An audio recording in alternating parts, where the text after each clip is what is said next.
But going forward, I'm extremely, again, excited for the future of all these parks because I do predict that I would say at least every year with all 26 parks, we would see a minimal of 5 new coasters being added to the parks.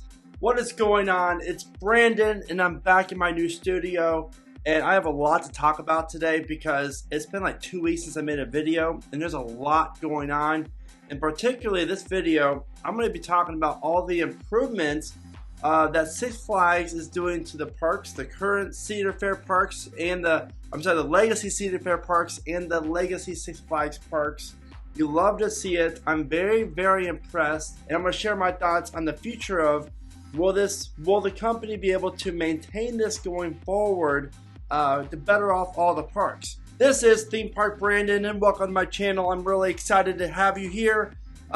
Six Flags, as we all know, merged with Cedar Fair, and now we have the Legacy Six Flags parks over here and the Legacy Cedar Fair parks over here, and now it's all one company, 26 theme parks. It's crazy. And I even though the merger officially closed, I think it was early July, late June, there's been a lot of great changes already to be made. You're talking new rides being repainted. Most of the former Six Flags parks are seeing a lot more love than the current or the Legacy Cedar Fair parks, and that's great when it comes to ride repaints. I know for a fact that Goliath over at Fiesta Texas just got repainted, as well as the other Goliath at Six Flags over Georgia, which is going to remove the iconic orange track and repaint it with like a teal track, I believe. And there's other ones out there that are getting repainted and stuff. But so far, that is great news because, you know, Six Flags is now in a huge position where you have all these great world-class theme parks and you have so many more eyes on them and the investors on them, as far as they've got to figure out the best path to succeed for both companies, since it's all one company now, and to make as much money as possible, obviously, which just pleases the investors as well as everyone involved in the company, but also making sure the guest experience is there. And we've already seen it with the with the Cedar Fair Legacy Parks, where for Carowinds, for example, they just rolled out a brand new fall event called Oktoberfest. That was a Six Flags event already being implemented in some Cedar Fair Legacy parks. And I think it's a very safe argument that both do great things in a lot of different aspects of a theme park. And I love for the fact that Cedar Fair, the Legacy ones, offer the Fast Lane wristband. I could easily see the Flash Pass get removed entirely after 2025 and all the parks just adapt to the Fast Lane model. That's great. And for season pass holders, I really love the idea that you have the meal plan for all the parks, as well as the drink plan and the icy plan, etc. Obviously it's not coming out, I don't think, in 2025, but thereafter, yeah, it's gonna be a great bargain and value for us enthusiasts, or for anyone who enjoys going to a few theme parks, to be able to add all these on to their season pass and really make the most bang for the buck theme park vacation for them and their families. But it doesn't stop there, because from what I'm being told, the food quality is definitely going to be improving at the former Six Flags parks, and that's a great thing. Now, if only Carowinds can get better food quality, since it's located right next to practically the corporate office for all 26 parks. Cedar Fair really does have better food offerings, better food quality than Six Flags. I don't think anyone could argue against that. And when you look at like Cedar Point, you have some amazing restaurants like Fat BQ, as well as the Pavilion and the Farmhouse, I think it's called, backed by Maverick. Overall, I just feel like every Six Flags park will be seeing, if they haven't already, a better tasting food option for the park and better quality. Prices might go up a little bit, but that's what you get if the food quality is there.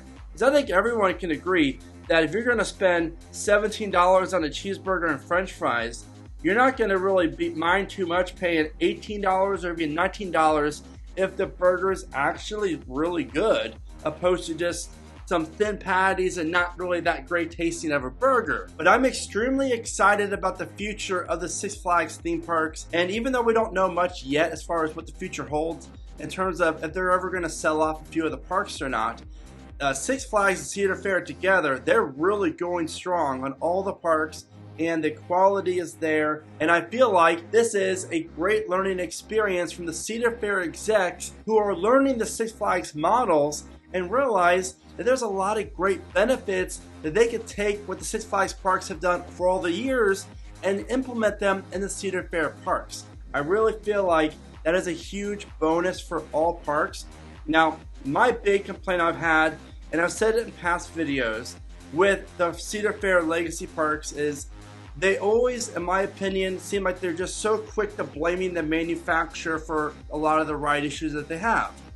And I feel like, obviously, when a ride does not perform as advertised, you're going to be upset with the manufacturer. But also, we have to remember, the manufacturer also has requirements and standards that they expect the theme parks to be up to date on, that's going to take care of those rides and preserve them for years and years and years. And the big park I'm talking about is Cedar Point. It feels like that park just always has a lot of maintenance issues as of late, and I have to wonder, is it the budget? Because if the maintenance budget would increase a little bit, that might make it easier for these rides to operate more smoothly. But going forward, I'm extremely, again, excited for the future of all these parks, because I do predict that I would say at least every year with all 26 parks, we would see a minimal of 5 new coasters being added to the parks. I'm talking major coasters as well.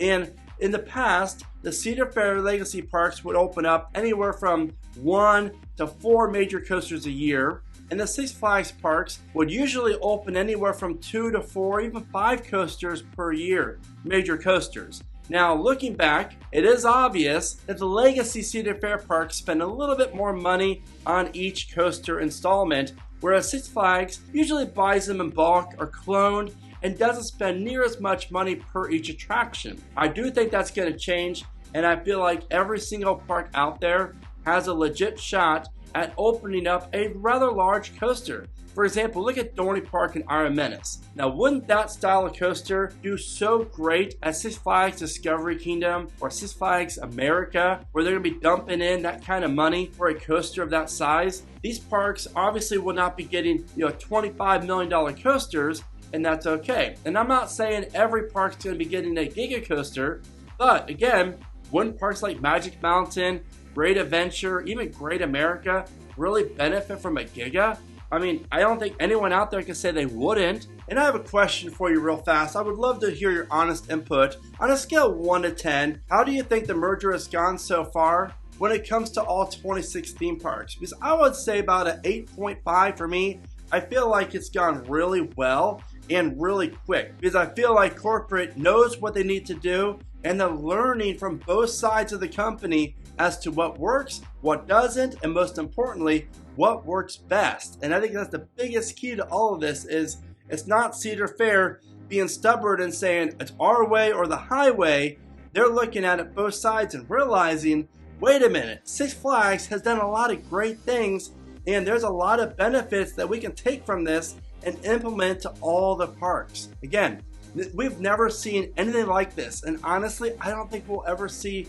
It could be decades, generations before we see something like this ever happen again, where 2 of the biggest theme park companies merge together to form one company. So I'm very excited and intrigued about the future of the park. Now, if you're wondering what the top 10 tallest roller coasters at Great Adventure are, and including a coaster prediction from me about the future of the park, then the video at your bottom of your screen is one that you do not want to miss. With that being said, what's your thoughts on the Six Flags merger so far? Let me know in the comments, and as always, I hope you're having a blessed day. Remember to smile today, think positive, and of course, keep riding coasters.